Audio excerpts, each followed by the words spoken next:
جس کے بارے میں حضرت سلمان فارسی رضی اللہ تعالیٰ عنہ نے یہ بیان کیا کہ حضور نے ہمیں یہ خطبہ ارشاد فرمایا شعبان کے آخری دن، فقال، اور فرمایا یا ایھا الناس، اے لوگو، قد اظلکم شہر عظیم، تم پر ایک عظمتوں والا مہینہ سایہ فگن ہو گیا ہے۔ ظل کہتے ہیں سائے کو، اظلکم تم پر سایہ فگن ہو گیا ہے، ایک بہت عظمتوں والا مہینہ۔ اب دیکھیں یہ وہی ہے بات جو انگریزی کے محاورے میں ہے کہ coming events cast their shadows before, آنے والے واقعات کا ایک سایہ سا پہلے سے پڑ جاتا ہے۔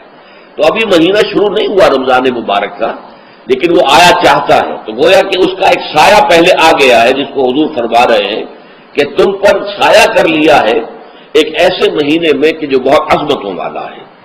شہر مبارک، وہ مہینہ بہت برکتوں والا ہے۔ شہر فیہ لیلۃ خیر من الف شہر، یہ وہ مہینہ ہے کہ جس میں ایک رات وہ بھی ہے کہ جو 1000 مہینوں سے افضل ہے۔ اور یہ ظاہر بات ہے قرآن مجید کی صورت ہے مکمل، انا انزلناہ فی لیلۃ القدر وما ادراک ما لیلۃ القدر لیلۃ القدر خیر من الف شہر، اس کی طرف اشارہ ہے۔ اب اس کے بعد جو جملہ ہے جعل اللہ صیامہ فریضۃ، اللہ نے اس مہینے کا روزہ رکھنا فرض قرار دے دیا ہے۔ وہ قیام لیلہ، ایک تو قیام اللیل کے لفظ پر غور کیجیے، اور اس کی راتوں کے دوران کھڑے رہنے کو تطوعا، آزاد مرضی پر چھوڑ دیا ہے۔ کتب علیکم الصیام کما کتب علی الذین من قبلکم لعلکم تتقون، تاکہ تمہارے اندر تقوی پیدا ہو جائے۔ اب یہ ہے حکمت صوم کی پہلی آیت۔ تقوی کسے کہتے ہیں؟ بچنا۔ کس چیز سے بچنا؟ اللہ نے جو چیزیں حرام کی ان سے بچنا، اللہ کے احکام کو توڑنے سے بچنا۔ جب رمضان کا مہینہ وہ ہے کہ جس میں قرآن نازل کیا گیا، اب جو شخص بھی اس مہینے کو پائے اس پر لازم ہے کہ اس کے روزے رکھے۔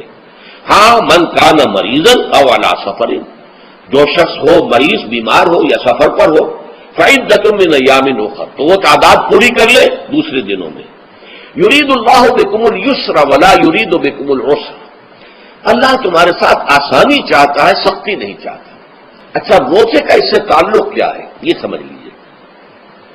دیکھیے، ہمارے گناہوں کا سب سے بڑا سبب ہمارے نفسانی تقاضے ہیں۔ ہم ایک حیوان بھی ہیں، اور حیوان سے بڑھ کر بھی کچھ ہے، وہ میں بعد میں عرض کروں گا، لیکن حیوان تو ہے۔ جیسے ہر حیوان کو کچھ خوراک کی ضرورت ہے، ہمیں بھی ضرورت ہے۔ ہر حیوان کو بقائے نسل کا معاملہ جنسی ہے، وہ ہمارا بھی ہے۔ ہر حیوان کو کوئی نہ کوئی سر چھپانے کی جگہ چاہیے، کوئی گھونسلہ ہو، کوئی کھو ہو، کوئی بل ہو، کچھ بھی ہو، کچھ چاہیے آتے۔ اسی طریقے سے ہمارے سارے تقاضے ہیں۔ حیوانات کو بھی آرام چاہیے، ہمیں بھی آرام چاہیے۔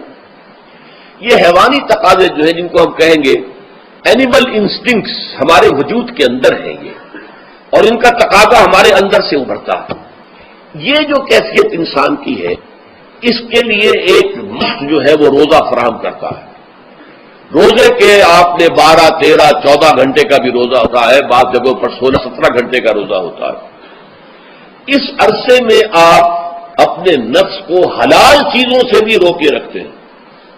اس منہ گھوڑے کو، منہ زور گھوڑے کو جو ہے آپ اس کی لگام کس کر رکھتے ہیں کہ حلال بھی نہیں کھانے دے رہے۔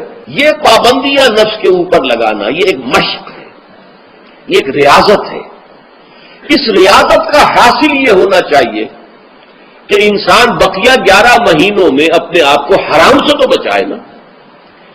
یہاں وہ حلال سے رکا ہوا ہے اللہ کے حکم سے، کہ حلال چیز بھی نہیں کھا رہا، دن بھر نہیں پی رہا، دن بھر نہیں اپنی کوئی شہوت پوری کر رہا، دن بھر حلال ذرائع سے بھی، تو اس سے اس کے اندر یہ ایک، جس کو ہم کہیں گے سیلف کنٹرول پیدا ہو جائے، اپنے نفس کو قابو میں کر لے۔ یہ گویا کہ اس کا سب سے پہلا اس روزے کی ریاضت، روزے کی مشق کے حوالے سے یہ اس کی حکمت ہوئی کہ اس سے کے ذریعے سے انسان میں سیلف کنٹرول پیدا ہونا، ضبط نفس۔ شہر رمضان الذی انزل فیہ القرآن ھدی للناس وبینات من الھدی والفرقان، یہ قرآن کیا ہے، کیا بنا کر نازل کیا گیا؟ یہ حال ہے یہ لوگوں کے لیے، پوری نوع انسانی کے لیے ہدایت ہے، اور یہ ہدایت بینات کی شکل میں آئی، واضح تعلیمات جن میں کوئی شک و شبے کی گنجائش نہیں، از خود روشن۔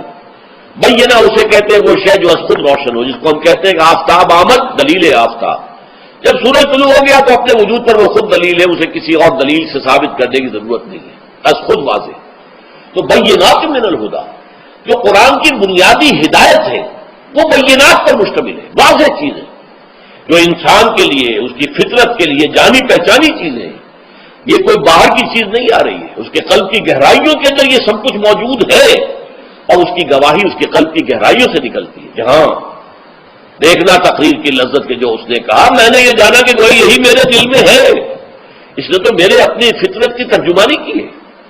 والفرقان، بینات من الہدیٰ والفرقان، یہ بینات کا اطلاق فرقان پر بھی ہو رہا ہے، حق و باطل کے اندر فرق کر دینے والی شے۔ بین صورت میں یہ حق ہے، یہ باطل ہے، یہ جائز ہے، یہ ناجائز ہے، یہ غلط ہے، یہ صحیح ہے۔